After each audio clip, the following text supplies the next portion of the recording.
Myself and the lads just want to say thank you to all the international listeners out there. We see you. If you haven't seen the Instagram and Twitter posts, our social medias are out there. Drunk Talk, you'll find us, and we'll give you a shout out if you get in touch.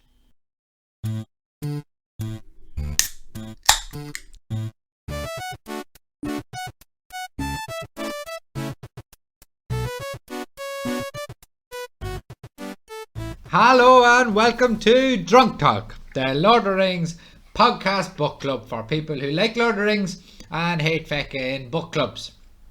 I am your host Ross, and today we'll be chatting a little bit of shite about chapter 2 of the Fellowship of the Ring, Shadows of the Past.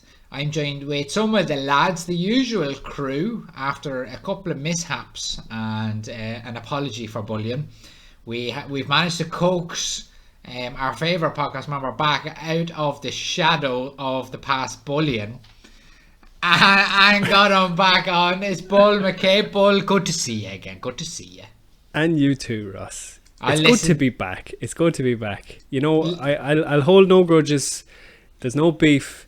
The only beef I want to see is between you and Ralph Bakshi. You know, last week I missed it. I let Deggy come off the bench. It was a mutual decision. I was having a date night.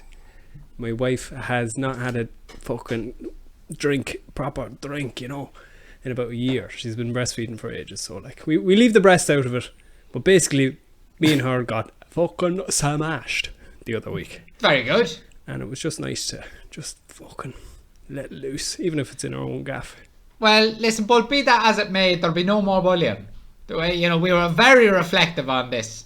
You know, throughout the week, and yeah, just you leave it with me. Is that all right? I've heard that the bullying was one of the best parts of this podcast. Yeah, but then listen, you know, it's like responsible drinking. We'll you know, pretend that we give a shit about it. Agreed. Good stuff. So, Bull, how are you anyway? Did you do your homework? I'm good, yeah, I did my homework. I think we should mention that homework for this podcast is having a few beers before you start. That's technically homework, like we're meant to be drunk. Claire, what do you want? I'm doing good though, how are you? Claire, I'm on mute. 2 seconds. Pause the podcast.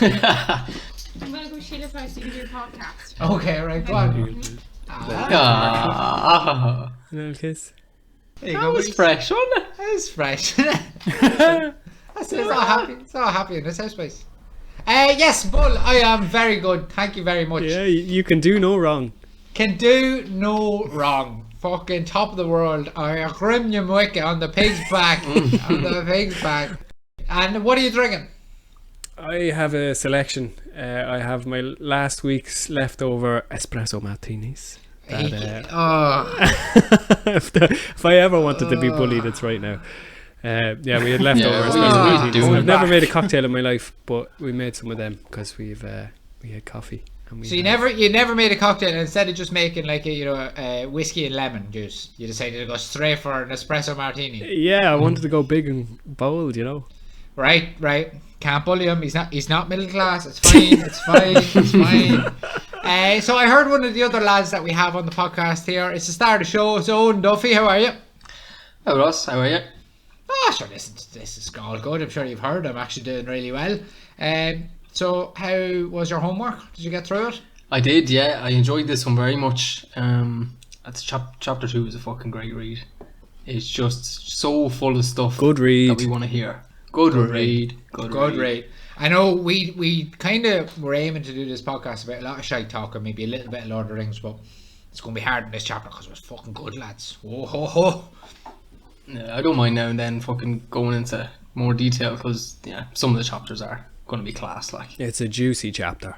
Yeah. It's full of juicy. Full of good stuff. You want to get like a pomegranate. Yeah. like eating the bursting the cherry down your cheek, you know. The cherry tomato. Yeah. Cherry tomato. Yeah. Paul. Rap. Have to do that again. Denethor would be fucking rolling in his grave now. His line is ended. And what are you drinking on? That whiskey I see, was that? I have a whiskey and a Guinness. Yeah. Jeez, a chaser. I do like a chaser. I've been a devil for it since lockdown. I've had a lot of Guinness, and I really enjoy a whiskey chaser. Just neat, no ice or anything. Yeah, and what kind of whiskey are we looking at though? So this one's a Jameson. Right, bog standard. Pretty bog standard. I've tried a few, and I like them all. It's whiskey. I do like whiskey. The only whiskey I don't like is Jack Daniels because it doesn't taste like whiskey. You know, it kind of tastes like rum to me. It looks like rum. It's sweet, yeah. It's just American fake stuff. Yeah. Yeah, listen, there's nothing wrong with rum. I like rum, you know, if I was a girl, but, you know. I thought rum was like a pirate's drink. pirate, I wouldn't think there's any shame in drinking rum. Well, yeah, you put it with Fanta Orange and you get Solero, isn't it? It's not bad. Now it's a girl's drink. A fabulous drink, though. A lot of the cocktails from the Caribbean are from pirates. Because they used to fucking have rum, water, and lime juice to get the scurvy away. And it was called grog. But all the Caribbean cocktails are based on rum and lime. I honestly thought grog was the name of the thing that they used to break down the door in Return of the King. Grog. Could be. You know, that big dog looking you. The grog in Shadow of War, the game, is the stuff. It's medicine, it's fucking food, it's poison, it's brilliant. It's juice, fuel. Juice. It's everything in Lord of the Rings. Whatever the orcs use for all those things: medicine, fuel, food. Right, very good. And we've got one last lad on the call here today. It's my little brother, Oisin. How are you? Very well, thanks. Yourself?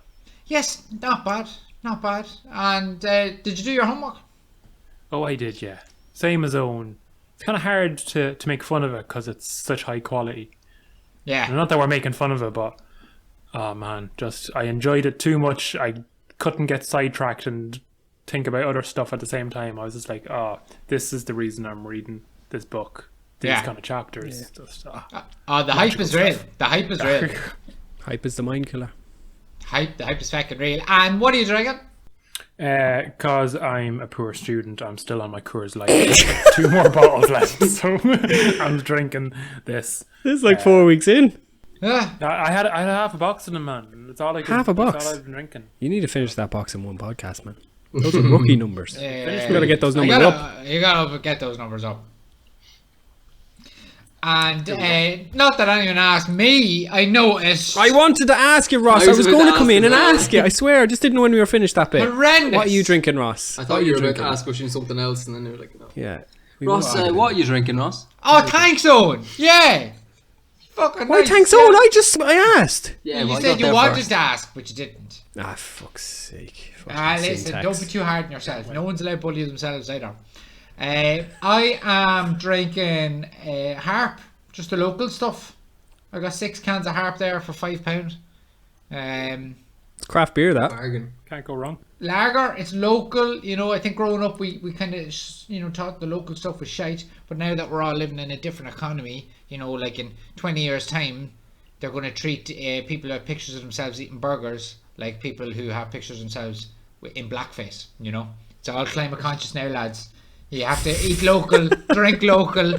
Can't be getting on airplanes, and you can't be importing your beer either. I think that's the way the world's going to go. But if not, I won't be disappointed. But if so, I'll point to this podcast here to show how ahead of the times I was. I think you're a bit of a hipster now, because hipsters drink Harp because it's classified as a craft beer because it makes so little of it. You'd want to be in Belfast and see a bunch of hipsters around here, so yeah, there's a few men there standing outside the off license drinking it. That maybe you could go up and tell them they're hipsters and see how you get on. They wouldn't approve of that kind of terminology. No, I don't think so. But listen, Harp Ice is good if you get it on tap. Oh yeah, it's good. In the bot, watching some guy. Those were the days. And the way she'd look at you. And the pint of Harp. What?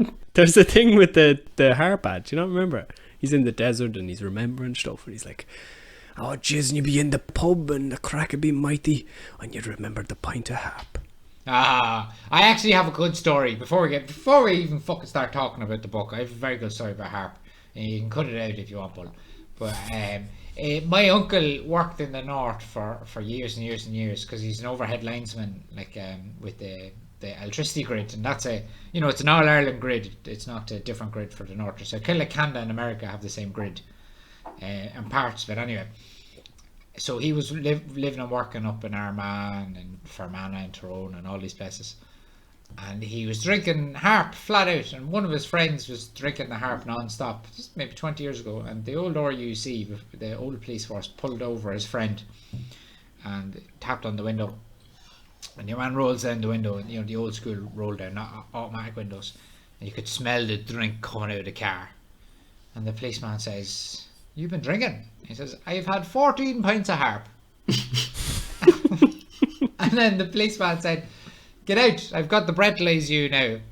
And then the lad says, "Why, do you not believe me?" That's it. Yeah, that's the moral of the story, anyway. So yeah, I suppose we'll get straight into that there, boys. I don't know what you thought, but I thought compared to the movie, and particularly compared to the first chapter and even The Hobbit, it was a very sinister kind of overtone to this whole thing. I mean, should I do a quick 20-second recap, do you think? Yeah. Right. So I'll do that quickly. So basically, this is after Bilbo's party and he's disappeared. 17 years passes fairly quickly. Frodo is a bit of a creep. He's a strange old character. He's not aging, which is strange. He's nearly 50, but he still looks like he's 33. Sorry, guys, just drank that too quick. Couple of scenes in the pub and this kind of thing, gossiping about what's going on outside the world. The hobbits are starting to get news that there's orcs on the move and elves are leaving Middle-earth, and something bad is happening. And even the hobbits who would be fairly secluded are starting to get wind of this, so it must be the talk of the world. What else happens? Feck all really. Frodo goes for walks. Some people gossip about him, and then Gandalf checks in and out. Sometimes he just turns up. No, I haven't seen him in a couple of years. Looks at Frodo up and down, and then fucks off again. And then basically the bulk of the chapter is a conversation between Frodo and Gandalf, essentially. Where we're going to call this podcast probably Shadow of the Podcast, because the chapter's name is Shadow of the Past. But realistically, you could call this like, "You're not in Kansas anymore, Frodo," because shit gets real, like in no uncertain terms. I don't know, what did you think? I thought it was very sinister at parts. I'm going to jump in here and say I was absolutely terrified for Frodo, like, because in this chapter he basically finds out that the fucking literal devil of Middle-earth is looking for him, and he knows his names. He knows Baggins. He knows he's in the Shire. He knows he has his ring, and he's fucking the fear of God in him, like. Oh God, yeah, it's a bit much to be learning.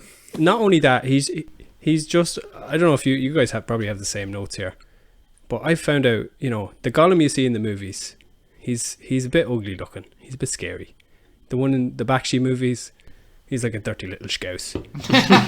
He's not that scary. But in this chapter, you find out he's creeping into fucking people's houses. He's looking for cradles, and he's eating babies. Eating babies. He's eating babies. I caught that.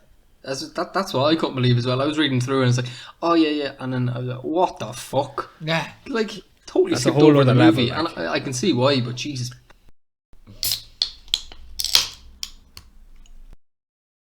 I like the bit where his family kick him out and he's biting at their feet.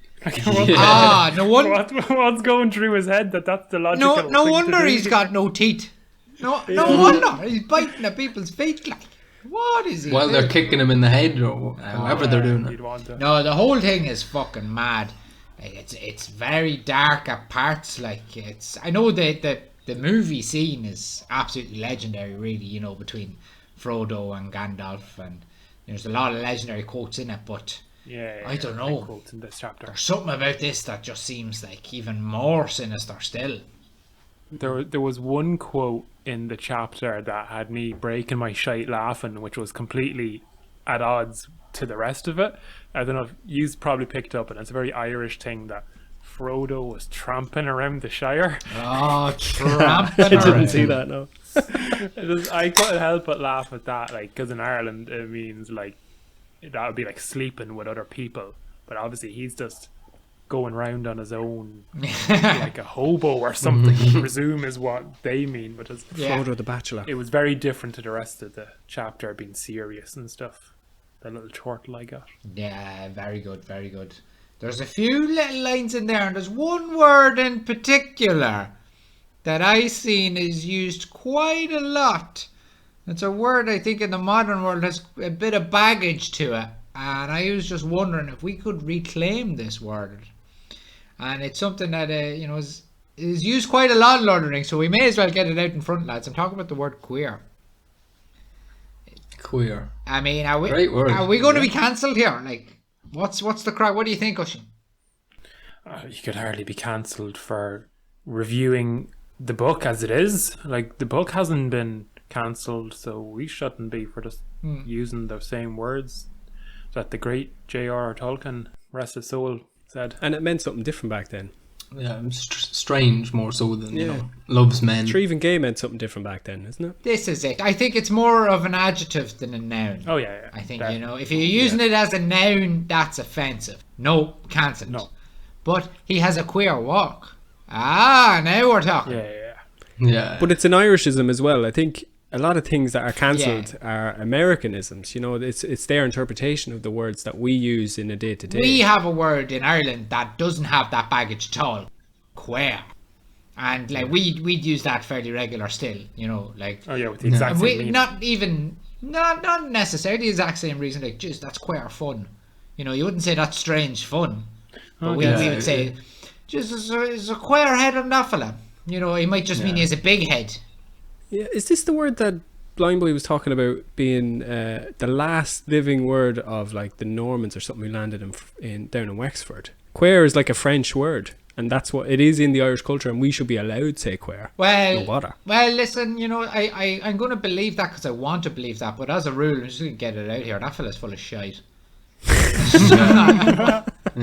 So, like, I know y'all was definitely a language down there. It's not actually French, it's a different thing, but yeah, it came from the Normans Norman or or whatever. something, Yeah, is it? it's kind of like a Scandinavian language, but lived in France. But no, listen, I don't know, but In Ireland, we use a word for cigarettes that would 100% get cancelled if the wider world knew about it. fag. We call them fags. Yeah, that's an English Go thing to as the well, shop isn't and get a it? few fags. Yeah. Yeah, I read on or Ireland recently, someone got banned for a week for using fags when talking about cigarettes. Harsh. So, yeah, but their comment might not been on or Ireland, but that's where that's where I seen it anyway. It could have been somewhere else. They were banned from Reddit, was it?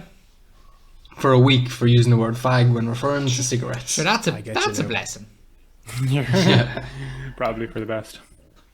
I've used that word abroad, not knowing the connotations that it might have, especially when you're drinking and you're not really thinking too much. And I was drinking with some Americans and English fella and some Spanish people and whatnot, and it's just like, let me bum a fag off you, will you? The word bum in front of it too doesn't help, does it? And the English fella immediately reached for a cigarette. And Yeah. the Americans were like, what? I was like, what? Oh, right, sorry, I meant, can I borrow a cigarette off you, please? I'll give it back to you when I'm done. Yeah. Americans also have a weird word for ass, and that's fanny. Ah, And in yeah, Ireland, yeah. if you were to say fanny, it pretty much means one Yeah. thing. I cancel the Americans for saying fanny. Why? Don't be... I love fanny though. It's one of my favourite words. Sure, we all do, Ross. One of my favourite words. What is your favourite word for a fanny? I like a doot. Doot. Yeah. Wait, I heard that from you. I like that one. Little doot. My Yeah. favourite is it's a Limerick one, which I think it's Limerick. Gowl. Gowl is good. Yeah, Yeah, that's a good gowl. one. Yeah, gowl is good. Gowl is good. A gee. Gee. I was going to say gee. Gay, yeah. I don't know if it's Yeah. a good one, though. It's a one. Yeah, it's more of a smelly gee, Yeah. isn't it? Stay away from that. And you know what? The Indians might cancel us for this one because ghee is a word for something like spuds or something, or cheese in Indian. What? You know, they might cancel bit us of for gee that. on toast. Yeah. cheesy gi. A gi is also the stuff they wear when they do karate, isn't it? Oh, it is. Yeah. I learned that from Karate Kid. Yeah. Look at this. yeah, Look, yeah. I mean, you're coming on for Lord of the Rings, you're getting a bit of culture. Getting everything. Unbelievable. Bit of culture, bit of fanny talk. Bit of gi. Do you know what's a horrible word though?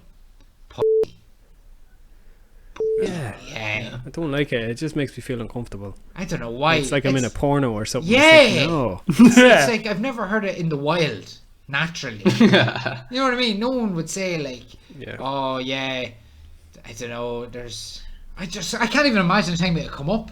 Like, vagina is a bit of a shite word as well. That's like a medical term. Yeah, too you know? surgical. Like, you're never going to say penis. Oh, my penis. I've never said that. Wee lad. That's the way the doctor would say it. There's something wrong with it.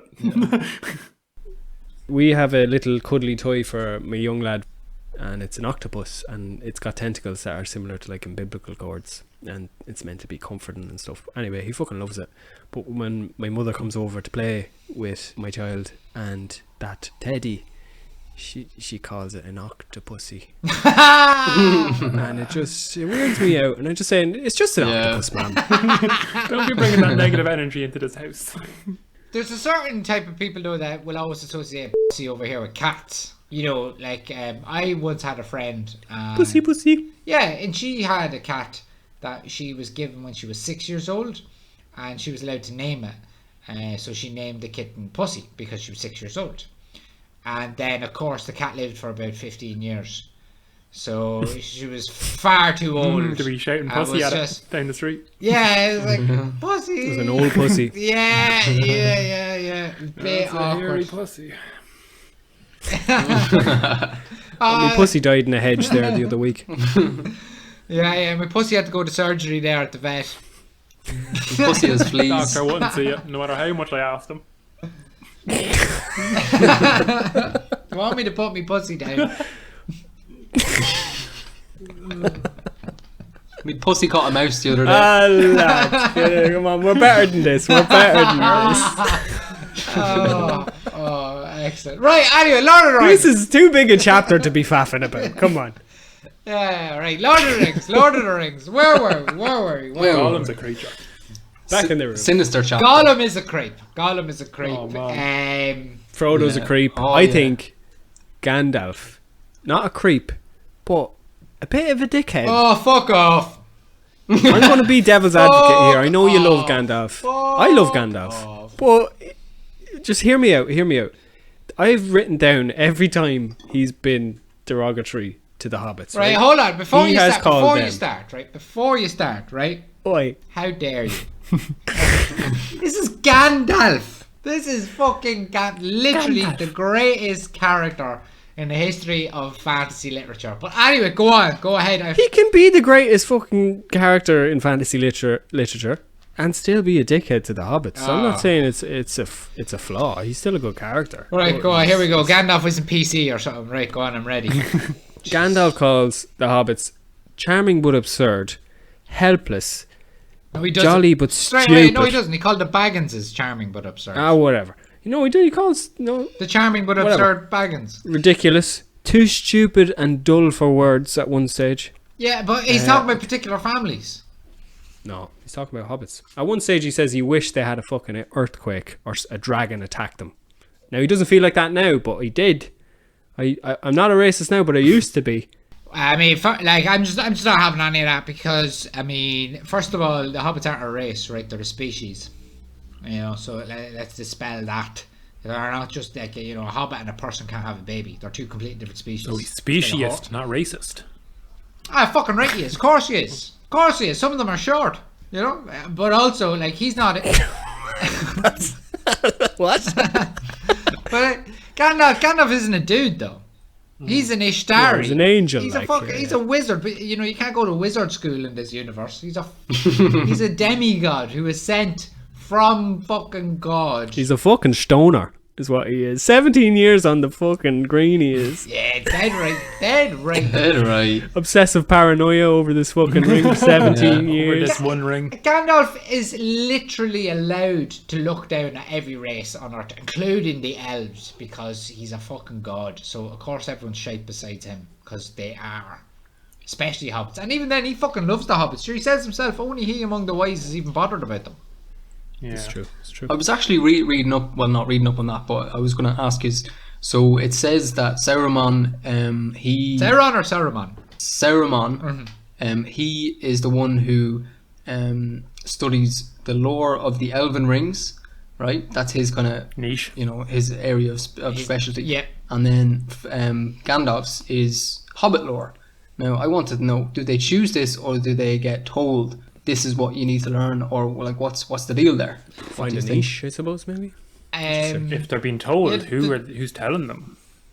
Yeah, this is it. This is it. I think that my reading of that, Owen, is that Gandalf is the only one who gives a shit about hobbits, but that's not necessarily his specialty. He just happens to be the only specialist in it. His remit is far and wide. He was literally sent to be the counter to Sauron by Manwë or whoever it was.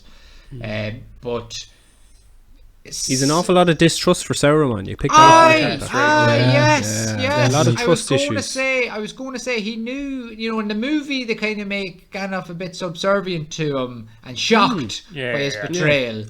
But in the book, he doesn't trust him at all. And I think part of the reason for that is Saruman, his domain, as he says, is the Elven Rings, and Gandalf distrusts that immediately because he's obviously reading for a reason, probably because he wants their power. He seems to have ambition, which is not super, I'm guessing.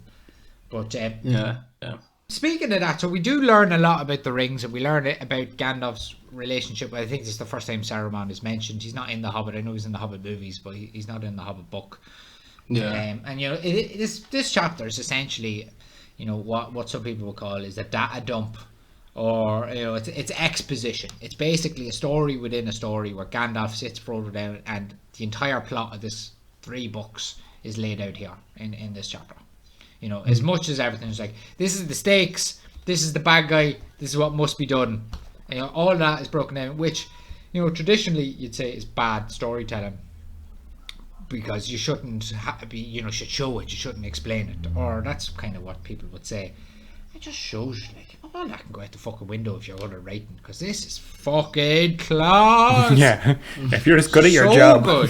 So good, all of it is so good. The way they back and forth, the fact that Frodo is not like a little, I don't know, a little gowl in the movie, like he is in the movies where he's scared. Like, it's his idea to get out of the Shire. Did you just notice that? He's brave. Yeah, he's a brave boy. Oh, he's the man. I was just thinking there, like, is this the best example of exposition you can think of? Was there other types of data dumps or exposition that was good, or can you think of any shite ones? I was thinking of one, like a deadly exposition is The Matrix. I had The Matrix too. Now, I wasn't going to go into it. I have another one, but yeah, 100% The Matrix. Yeah, when he sits Neo down in the chair. Yeah, and this is with the desert of the ring. Exposition. Unreal. Another good one for different reasons is the Austin Powers movies. I hadn't thought. Go on. Basil Exposition. Oh yeah, there's literally a character in it called Basil Exposition. Deadly, love it. That's just one way of handling it. What about the last Airbender? The start, just gives it to you in 30 seconds. Yeah, nice. She just goes, "This is the Fire Nation. They're cunts. These are the rest of the nations. We all do this. This fella's been away for a few years. This is how the story starts." Boom. That wasn't my one though. Bish bash. Why is your one? Has anybody here watched Chernobyl? Yeah. Have you seen episode 5? It's like the sexiest PowerPoint presentation you've ever seen in your life. Oh, he sticks the slides up. He goes, "This is what a nuclear reaction is. This is what it isn't. This is how it counterbalances and doesn't balance. And this is why in communism it doesn't work." Well, the court scene is class in itself, but the whole, he just puts up like a Soviet 1950s, slideshow press. Oh, let me talk about presses. Please, just for 5 minutes. It's just class. Presses. I don't even know if it's exposition, but I like the bit in One Punch Man when he explains how he got so ripped. That's basic. Yeah. 1,000 sit-ups, 1,000 push-ups, and I never turned on the air conditioning. What? That's it. Yeah. Simple but brilliant. I think bad exposition is so ubiquitous and fucking everywhere. It's almost hard to think of a fucking example for it. It's always shit like, oh, that's the Miller house. It's haunted. We don't go in there. Like, who fucking talks like that? You know, or like, what do you mean Jenny and you have been best friends for 17 years, Samantha? Like, oh, thanks for explaining it to me. You know, like, or like, for example, a movie like Suicide Squad or some piece of shit like that. It's just littered with bad exposition. Well, we gave you this job so you could come up with some easy answers to complicated questions. Oh, thanks for telling me at dinner, you know, while we're reviewing the job I've been doing. Yeah, brilliant. Brilliant. What about Gandalf? Just fucking picks up the ring. No bother to him. Yeah, what's that about? I think he picks it up twice as well. You see, But he doesn't... I have a theory on that if you want to hear it. No, moving on. I have a hot take that has something to do with that as well, but again, I think will we leave it to the end, or right? are we doing hot takes now? Well, just in case your hot take is dispelled by my actual correct answer, go on, give us your hot take. Confident. Yeah. Should I do it now, or? Yeah, so if it's relating to this, yeah. This is your podcast too, Owen. Yeah. Right. So, basically. Snore. So when Gollum and Bilbo had the ring, it turned them invisible, right? Like it didn't give out much power to them in regards to how powerful the ring actually is. You don't think turn invisible is powerful?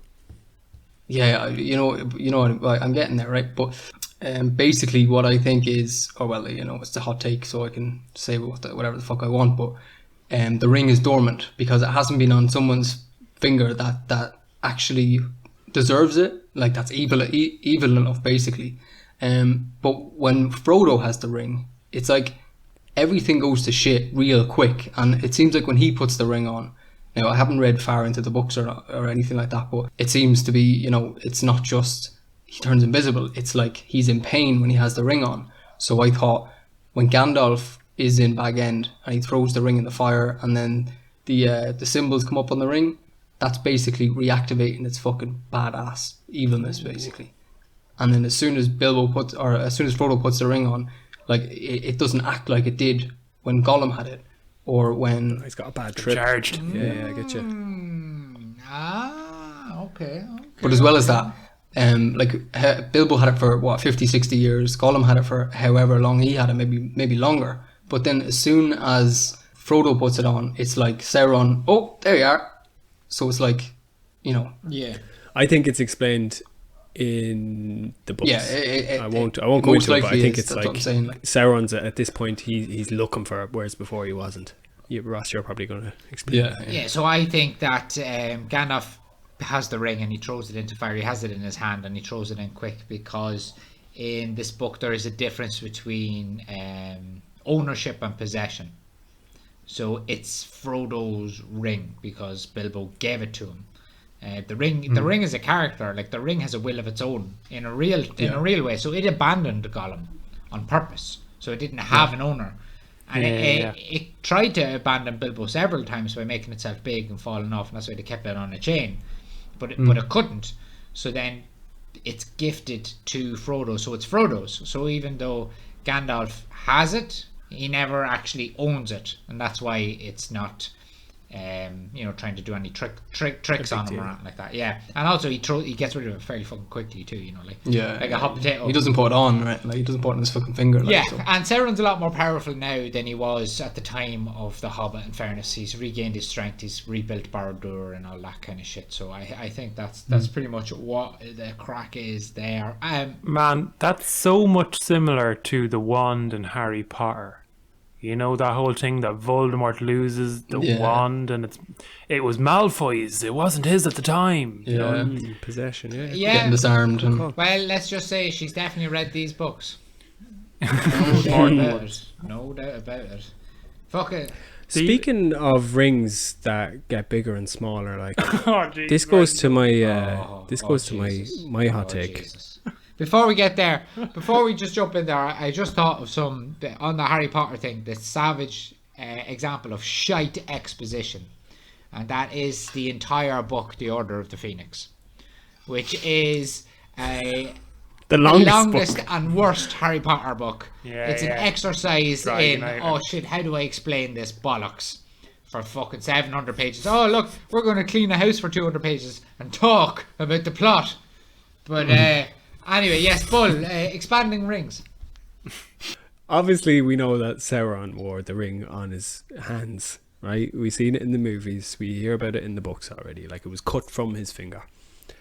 But tell me that man did not put a ring that can expand and get smaller and bigger onto his willy.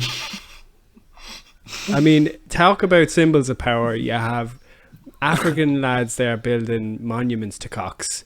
This fella has a ring of power. I think that says more about your mentality than it does about Sarah. Yeah, it's not a bad shout, Oisin, maybe. Not a bad shout.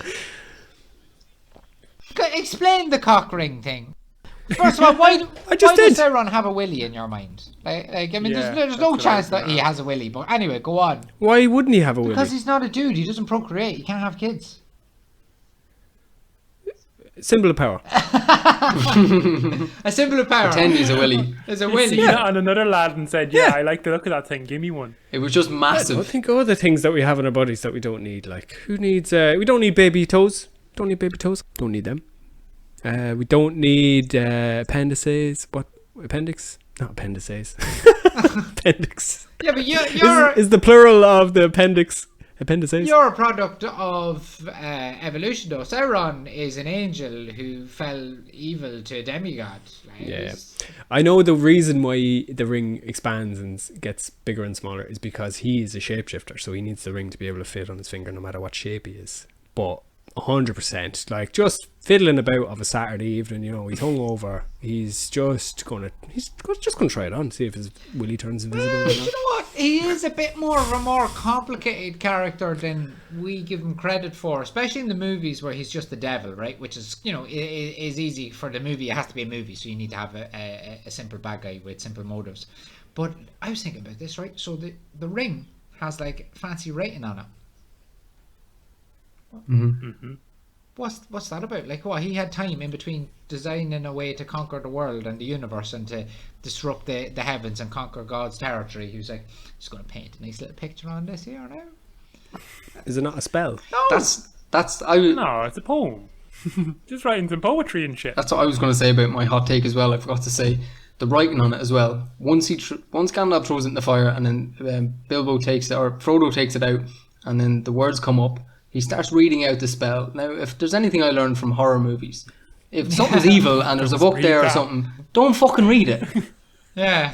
So, I don't think it is a spell, or at least not in the way that you know, like light as a feather or stiff as a board. But he did say it in the common speech. He didn't author the black speech. Yeah, he didn't use the language.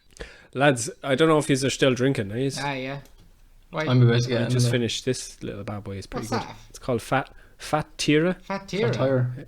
Yeah, Fat Country. Oh, Fat right. tire. Not fat tire. It's really good.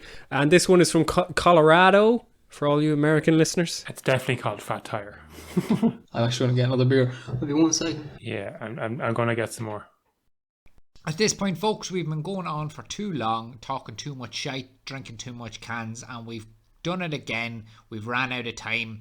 So you're going to have to join us next week for the latter half of Shadows of the Past. It should be good. We're probably going to be even drunker moving into the next episode, which is just the way it goes. Make sure to like, share, subscribe, review, do all that good podcast biz. Check us out on social channels, whatever they may be. Don't know anything about that myself. And yeah, if you're into it, have a look at the Patreon and see how we do. So I'm your host Ross, that's the lads, and yeah, go on, right, talk to you, bye.